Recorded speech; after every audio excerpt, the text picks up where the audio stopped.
আমার নাম মোহাম্মদ শরীফুল ইসলাম, বাড়ি নেত্রকোনা জেলা।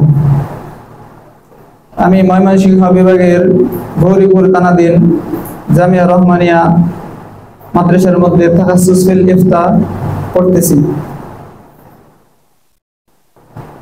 আমি এই পড়াশোনার পাশাপাশি চেয়েছিলাম একটা মীর পদ্ধতির কোর্স করানোর, কিন্তু আমার মাদ্রাসার মধ্যে এই পরিমাণ জায়গার সংকট নেই। এই পরিমাণ জায়গা নেই যে দুইজন লোক মসজিদে নামাজের উপর বসবে। মসজিদের উপরে নিচে মাদ্রাসার সকল তলার মধ্যে ক্লাস চলে। মাদ্রাসার চলাকালীন সময়ে কোনো ছাত্রকে, কোনো উস্তাদকে বাহিরে মসজিদে ইমামতি করা মাদ্রাসার পক্ষ থেকে নিষেধ। মাদ্রাসার টাকা দিন আমি কোনো কোর্স করানো আমার পক্ষে সম্ভব হইতেছে না। এর মধ্যে কোর্স শেষ হওয়ার পরই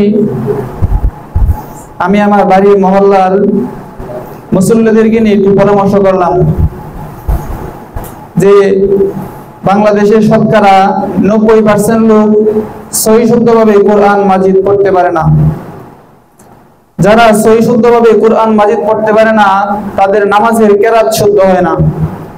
কেরাত না শুদ্ধ হলে তো তার নামাজটাই শুদ্ধ হয় না। সুতরাং আমাদের সকলের নিজের দায়িত্ব হলো কোরআন মাজিদ শিক্ষা করা।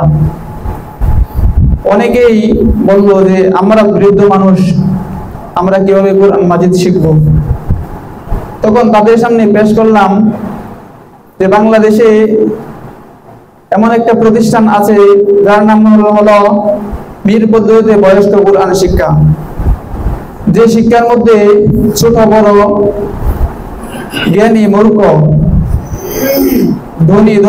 ধনী গরিব এর মধ্যে কোনো ভেদাভেদ নেই। সকলেই এক সারিতে বসবে, সকলেই এমন ভাবে সকলকেই পড়া শেখানো হবে, এর দ্বারা কাহারও কম মেধা, কাহারও বেশি মেধা, এর কারণে এক ভাই এক বন্ধু আরেক বন্ধুর কাছে লজ্জিত হবে না। শুধুমাত্র উস্তাদ জানবে কে কতটুকু করতে পারছে। উস্তাদ সে অনুযায়ী ক্লাস করায় সকলকে সহি শুদ্ধভাবে কোরআনের তালিম শিক্ষা দিবে। মুসল্লিরা বলল আলহামদুলিল্লাহ, এত ভালো, তাহলে এটা কবে করা যায়? আমি নিয়ত করেছি আগামী রমজানের আগেই, যখন আমার মাদ্রাসা বন্ধ হয়ে যায়, বন্ধ হওয়ার কিছুদিনের ভিতরেই একটা ব্যাচ চালু করার। প্রথমত আমার নিজ মহল্লায় এটা আরম্ভ করব। পরবর্তীতে নিজ মহল্লায় চলার পর পরবর্তীতে আমার এক উস্তাদের সাথে আলোচনা হয়েছে। উস্তাদ বলছেন যে তুমি একটা ব্যাচ করো, তুমি প্রশিক্ষণ করে আসো, প্রশিক্ষণ করার পর একটা ব্যাচ পড়াও। একটা ব্যাচ পড়াইলে যদি মুসল্লিদের আগ্রহ বেশি হয়, পড়াশোনা ভালো হয়, সহি শুদ্ধভাবে কোরআন মাজিদ পড়তে পারে, তাহলে আমি আরো উস্তাদদের ফিকির করব। এর জন্য আমি আরো মসজিদের ব্যবস্থা করে দেব। সে অনুযায়ী আমি রমজানের পর এই দ্বিতীয় ব্যাচটি চালু করার নিয়ত আছে, উস্তাদের সাথে পরামর্শ আছে।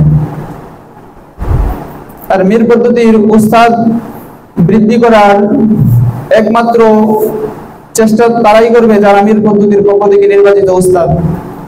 যারা আওয়াম মানুষ, সাধারণ মীর পদ্ধতি সম্পর্কে কোনো জ্ঞান নেই, তারা তো ওই উস্তাদের ব্যাপারে কোনো জ্ঞান নেই।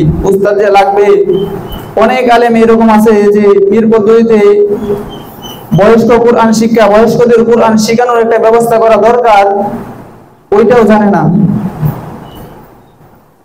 আমরা যারা মীর পদ্ধতিতে বয়স্ক কোরআন শিক্ষা কোর্স করেছি, তারা অবশ্যই বয়স্কদের কোরআন শিক্ষা করানো কতটুকু প্রয়োজন অবশ্যই আমরা জানি।